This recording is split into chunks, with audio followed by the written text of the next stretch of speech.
नमस्कार, रीवा 24 के आज के अंक में आपका स्वागत है। पहले डालते हैं एक नजर आज की प्रमुख खबरों पर।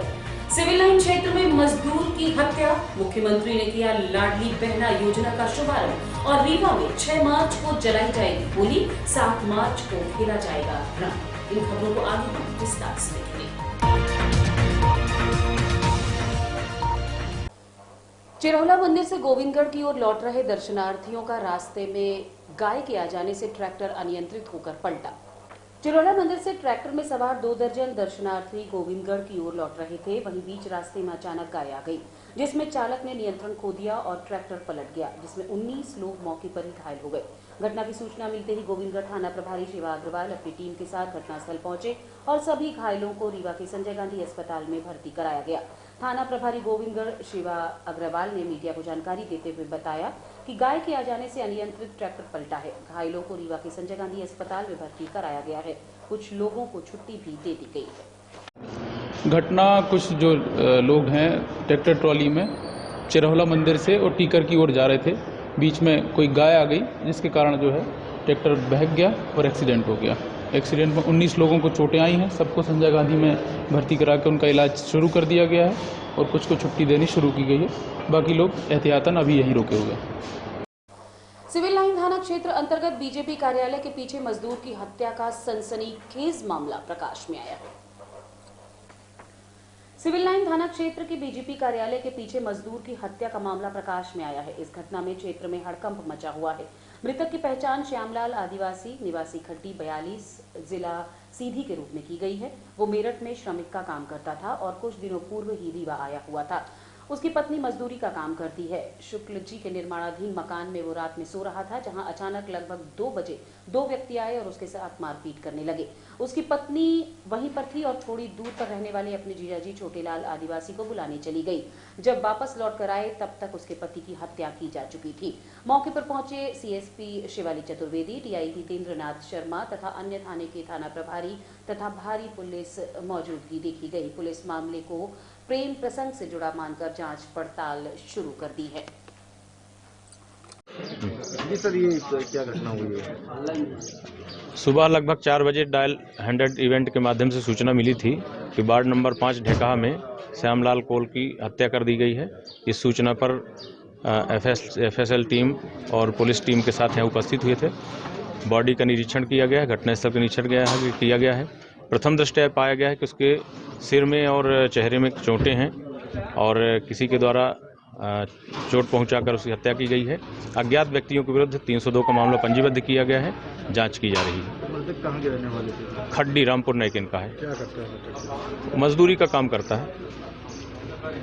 क्या घटना हुई है? घटना मुझे सुबह जानकारी हुई कि वार्ड क्रमांक 5 भाजपा कार्यालय के पीछे एक नया निर्माण हो रहा मकान का, वहाँ कुछ चौकीदार करके निवास करते थे, जिनकी हत्या हो गई है।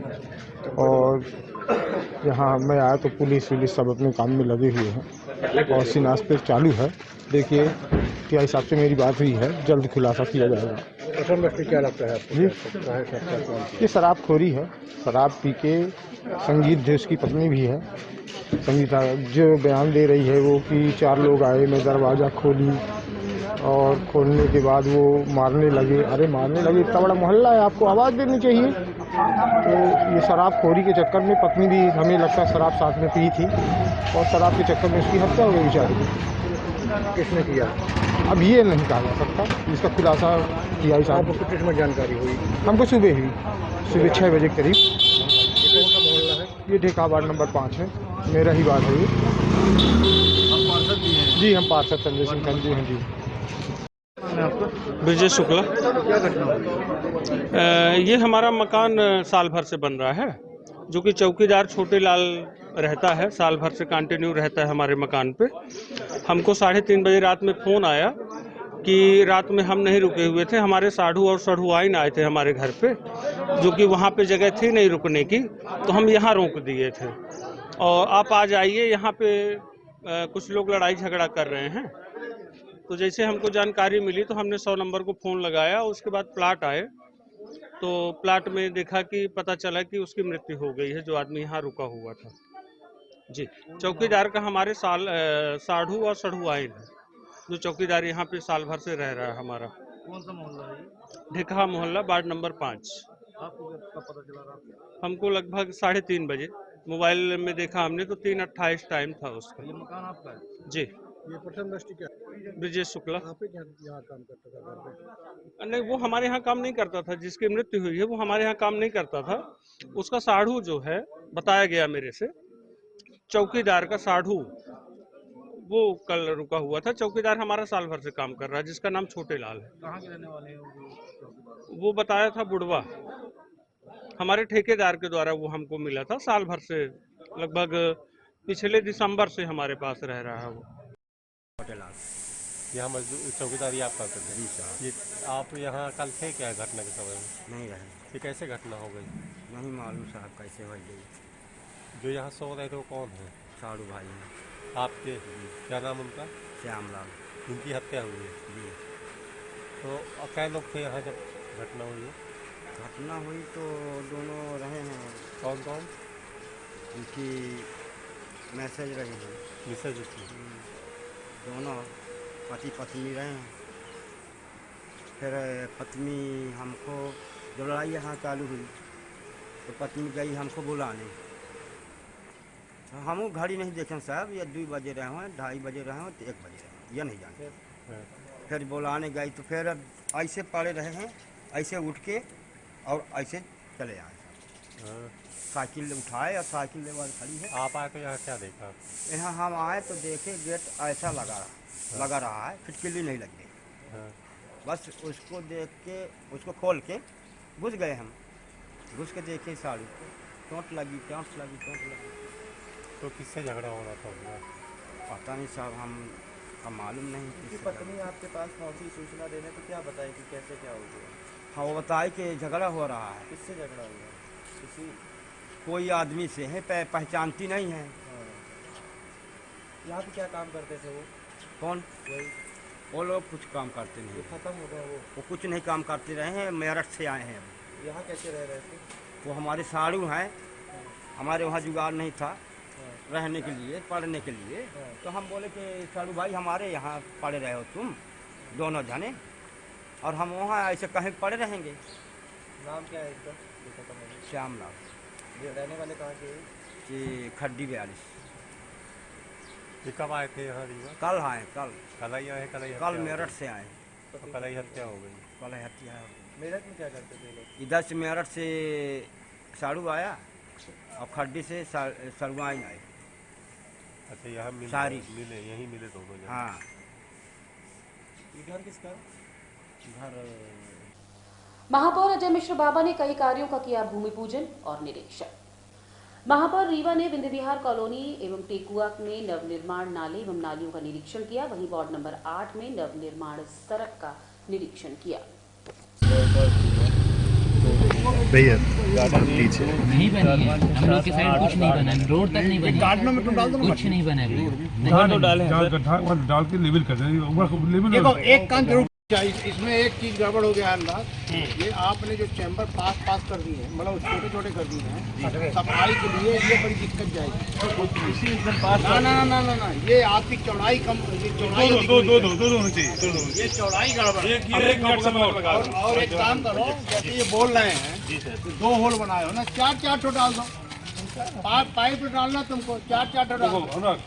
ये एक चैम्बर है ना, इसी का 1.25 फुट का, देखिए 1.25 फुट गया, कटवा देना है, कटवा देना 80 से 2.5 फुट चाहिए, होनी चाहिए 2.5 फुट, तो 1.25 फुट। मुख्यमंत्री लाडली बहना योजना का आज शुभारंभ किया गया। शिवराज सिंह चौहान द्वारा मध्य प्रदेश में मुख्यमंत्री लाडली बहना योजना का शुभारंभ आज किया गया। इस दौरान रीवा में भी एक बृहद कार्यक्रम का आयोजन हुआ। कार्यक्रम के दौरान पूर्व मंत्री व विधायक राजेंद्र शुक्ल, कलेक्टर मनोज पुष्प, भारतीय जनता पार्टी के कार्यकर्ताओं सहित अन्य प्रशासनिक अधिकारी सहित आम जनमानस मौजूद रहे। मैं अभी पूरे मध्य प्रदेश में 1 लाख बहनें इकट्ठा हुई, 60 वर्ष और फिर जो 60 वर्ष के ऊपर की हमारी बहनें हैं, जो माताएं हैं, इनको 600 रुपये वृद्धावस्था पेंशन मिल रही है, उनको भी 1000 रुपया मिलेगा। 60 के ऊपर वालों को भी वृद्धावस्था पेंशन में 1000 रुपये उनको भी हो रहा है, 600 से 1000।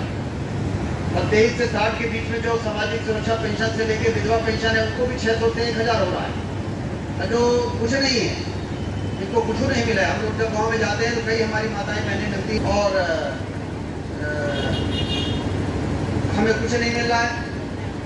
अब उनका सर्वे करने की जिम्मेदारी उनकी है, ये महिला बाल विकास की जिम्मेदारी है, नगर निगम की जिम्मेदारी है। कल मुख्यमंत्री जी ने मऊगंज में बोला है कि हितग्राही आपके ऑफिस नहीं आएगा लेके चक्कर लगाए कि हमारा नाम जोड़ दीजिए, हमारा नाम जोड़ दीजिए। अधिकारी उनके दरवाजे जाएंगे और कहेंगे नाम जुड़वा लो, नाम जुड़वा लो। रीवा में कितने लोगों को लाभ मिलेगा इस योजना से? ऐसा लगता है कि 4 से 5 लाख हमारी जो माताएं बहनें हैं वो लाडली बहना योजना में शामिल हो जाएंगी। और स्वाभाविक है कि 4 से 5 लाख होंगे तो 1000 रुपये प्रति महीने के हिसाब से यदि हम जोड़ेंगे तो करीब 40-50 लाख रुपए। सरकार घर घर जाएगी और सर्वे करेगी, उनका खुद खाता बनाएगी सरकार। हाँ, प्रशासन हर गांव के हर वार्ड में पहुंच के, शहर के हर वार्ड में पहुंच के उनसे फॉर्म भरवाएंगे और सारी औपचारिकताओं को पूर्ण करेंगे। हमारी बहनें दफ्तरों के चक्कर नहीं लगाएंगी बल्कि मोहर्रिर से लेके और सचिव से लेके इनकी ड्यूटी रहेगी कि जाके और उनका फॉर्म भरवाएं और उनको हितग्राही बनाएं। किस प्रकार की महिलाओं को लाभ मिलेगा इसमें? 23 वर्ष से लेकर 60 वर्ष की महिलाओं को इसका लाभ मिलेगा और जो 60 वर्ष से ऊपर की हमारी बहन माताएं हैं जो वृद्धावस्था पेंशन ले रही हैं 600 रुपये, उनको 1000 कर देंगे। युवा वर्ग इससे अछूतित रह जाएगा।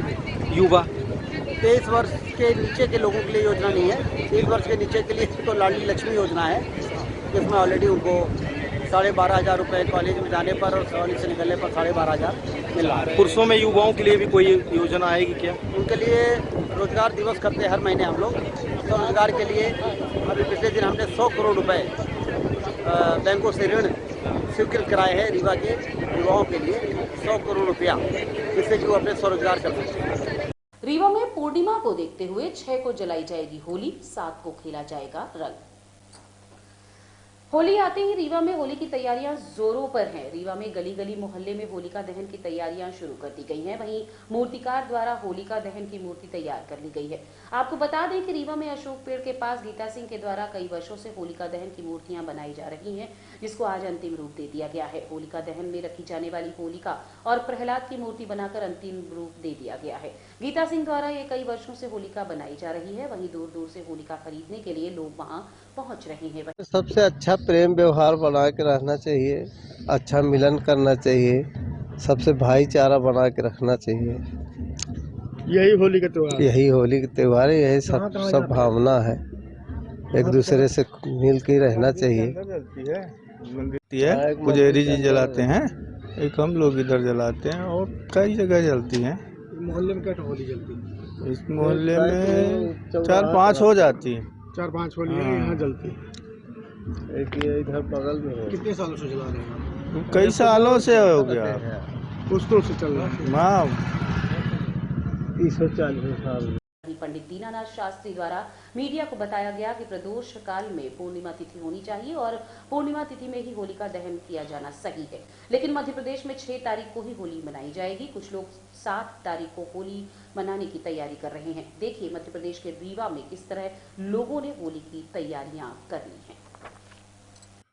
अब होली में कुछ लोगों में आपस में मतभेद है, परंतु जो शास्त्रों में लिखा हुआ है कि प्रदोष काल में पूर्णिमा तिथि होनी चाहिए और पूर्णिमा तिथि में होलिका दहन का विधान है। परंतु 6 तारीख को अपना रात्रि में तो प्रदोष काल में भी होली है और भद्रा भी है। भद्रा के पुक्ष काल में जो है तो होली जलाई जा सकती है और होलिका दहन का जो विधान है वो 6 तारीख को है। कुछ लोग 7 तारीख को भी मना रहे हैं, चूँकि 7 तारीख को जहाँ सूर्यास्त 6 बजे करीब है, वहाँ पर जो है तो होली 7 तारीख को मनाई जाएगी। अपने यहाँ मध्य प्रदेश इत्यादि जहाँ जगहों पर है वहाँ पर होली का दहन का कार्यक्रम जो है तो 6 तारीख को ही शास्त्र सम्मत है। ये होली कब है? होली 7 को भी है और 6 को भी है। और फगुआ? फगुआ 7 को भी है और 8 को भी है। 2 दिन मनाएगा? जी 2 दिन है।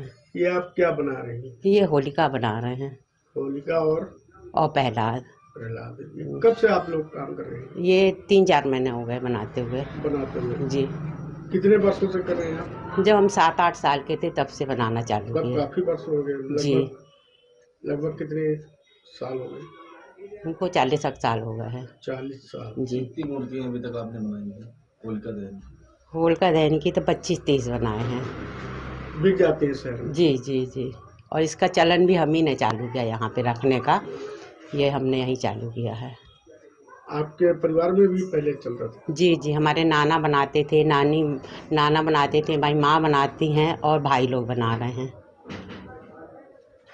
और ससुराल में आ गए तो हम यहाँ बनाना चालू कर दिए रीवा में।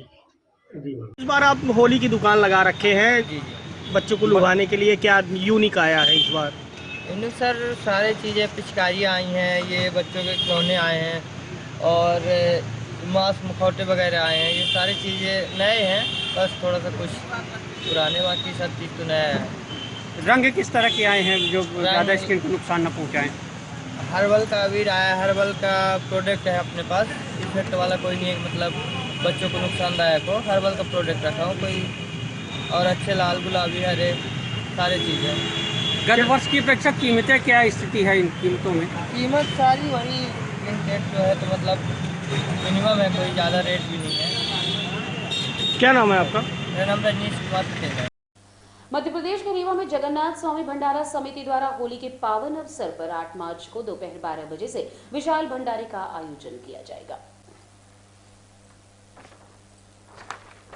जगन्नाथ स्वामी भंडारा समिति द्वारा रीवा के बाबा होटल में प्रेस वार्ता का आयोजन किया गया। प्रेस वार्ता में बताया गया है कि शहर में होली के पावन पर्व पर एक अनोखा एवं अद्भुत जनदर्शन बिछिया के पावन भूमि श्री जगन्नाथ मंदिर में देखने को मिलेगा, जहां सैकड़ों की लाइन में खड़े जनमानस जगन्नाथ जी की भात के लिए हाथ बड़े ही स्नेह से फैलाते हैं और श्री जगन्नाथ मंदिर में यह सौभाग्य प्राप्त होता है। 57 वर्षों से यह आयोजन होता आ रहा है। 8 मार्च 2023 को होली पर्व के अवसर पर पुनः श्री जगन्नाथ भगवान की कृपा से ये आयोजन होने जा रहा है, जहां दोपहर 1 बजे से भोग उपरांत रीवा जिले के जनता जनार्दन के लिए विशाल प्रसाद वितरण की तैयारी है। 16 क्विंटल चावल का महाप्रसाद, कढ़ी, खीर का प्रसाद वितरण किया जाएगा। आयोजन समिति द्वारा तैयारी पूर्ण कर ली गई है।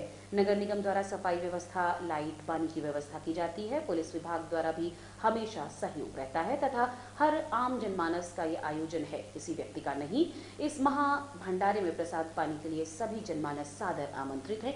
बड़े ही उत्साह एवं होली के पावन पर्व पर एक नया दर्शन होते ही सभी आम जनमानस ये महा भंडारा प्रसाद लेने पहुंचने की अपील की गई है।